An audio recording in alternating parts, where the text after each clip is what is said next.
Hi everyone, welcome back. I am so happy that you're with me, and I hope that all is well. Let's get right down to it. So we are now on chapter 4 of Sideways Stories, and this chapter is all about Sharie. Here we go. Sharie had long eyelashes.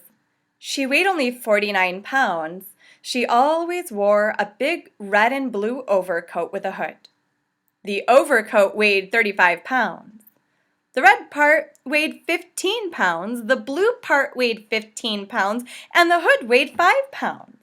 Her eyelashes weighed 1.5 pounds. She sat next to the window in Mrs. Jewell's class. She spent a lot of time just staring out the window. I did that a lot when I was a kid. I do that a lot still. Mrs. Jewell didn't mind. Mrs. Jewell said that a lot of people learn best when they stare out a window. Sharie often fell asleep in class. Mrs. Jewell didn't mind that either. She said that a lot of people do their best learning when they're asleep. Sharie spent all of her time either looking out the window or sleeping. Mrs. Jewell thought she was the best student in the class. One afternoon, it was very hot.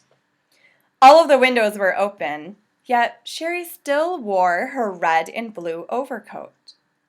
The heat made her tired. Mrs. Jewell was teaching arithmetic, counting, and math. Sharie pulled the hood up over her face, buried herself in the coat, and went to sleep. I've seen some of you do that before. Mrs. Jewell, said Kathy, Sharie is asleep. Oh, that's good, said Mrs. Jewell. She must be learning something. Mrs. Jewell continued with the lesson.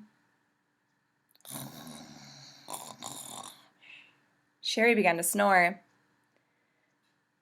Mrs. Jewell, Sharie is snoring, said Kathy. Turn the page.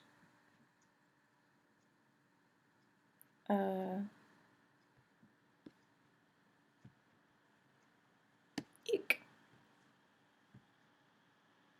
Eek. Oops. Sorry, I'm right here. Yes, I can hear her, said Mrs. Jewell.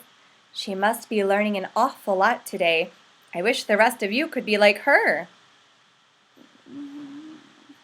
Sharie began to toss and turn. She flopped over on top of her desk and then rolled over on top of Kathy's desk. Then she rolled back the other way. Ah! Kathy screamed. Sharie! Now turn the page.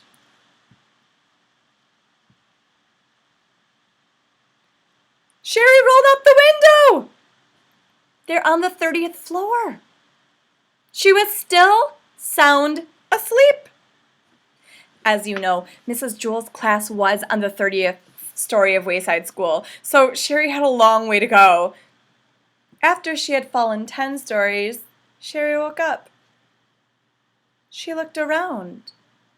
She was confused. She wasn't in Mrs. Jewell's class, and she wasn't at home in bed. She couldn't figure out where she was.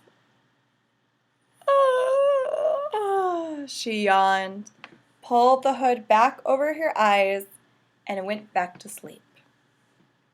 By that time, she had fallen another 10 stories. 10, 20, only 10 more stories to go. I'm right here. Wayside School had an exceptionally large playground. Louis, the yard teacher, was way over on the other side of it when he happened to see Sharie fall out the window. He ducked under the volleyball net, hurled past the kickball field, hopped over the hopscotch court, climbed through the monkey bars, sped across the grass, and caught Sharie just before she hit the ground. The people in Mrs. Jewell's class, yay! Cheered. Sharie woke up in Louis's arms. "Oh, darn it, Louis," she said. "What did you go and wake me up for?" I'm sorry, Sharie," said Louis. "I'm sorry, Sharie repeated. "Is that all you can say? I was having a wonderful dream until you woke me up. You're always bothering me, Louis. I can't stand it." She laughed and hugged him around the neck. Louis carried her back up 30 flights of stairs to Mrs. Jewls' room. That evening, when Sharie went to bed, she was unable to fall asleep. She just wasn't tired. Oh my goodness. Some of those adventures that those students have, unbelievable. Now I know that some of you have fallen asleep in my class before, but no one has rolled out of a window, thank goodness. Eesh. All right, the next chapter that we will read is Chapter 5, Todd.